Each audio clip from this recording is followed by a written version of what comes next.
Hi am here.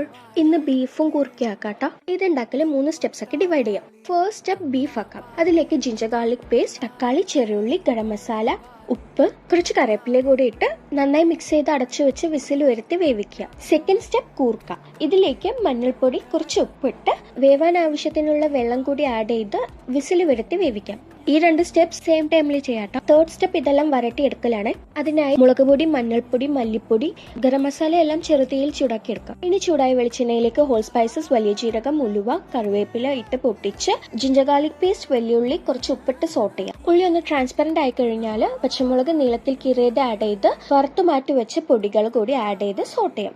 ഇനി നേരത്തെ വേവിച്ച ബീഫിലെ സ്റ്റോക്ക് ഒഴിച്ച് കുറച്ച് മല്ലിയില കൂടി ആഡ് ചെയ്ത് തിളച്ച് കഴിയുമ്പോൾ ബീഫ് ആൻഡ് കൂർക്ക ചേർത്ത് ഇളക്കി യോജിപ്പിക്കാം. ഇതിലെ വെള്ളം വറ്റി വരുന്ന ടൈമിൽ കുറച്ച് പെപ്പർ പൗഡർ ആഡ് ചെയ്ത് മിക്സ് ചെയ്യാം. ഇനി ഇറക്കാൻ നേരം കുറച്ച് വെളിച്ചെണ്ണ, കറിവേപ്പില, മല്ലിയില ചേർത്ത് അടച്ചു വെച്ച് സ്റ്റവ് ഓഫ് ചെയ്യാം. ഇത് അടിപൊളിയാട്ടോ. ട്രൈ ചെയ്ത് നോക്കാം. ബൈ.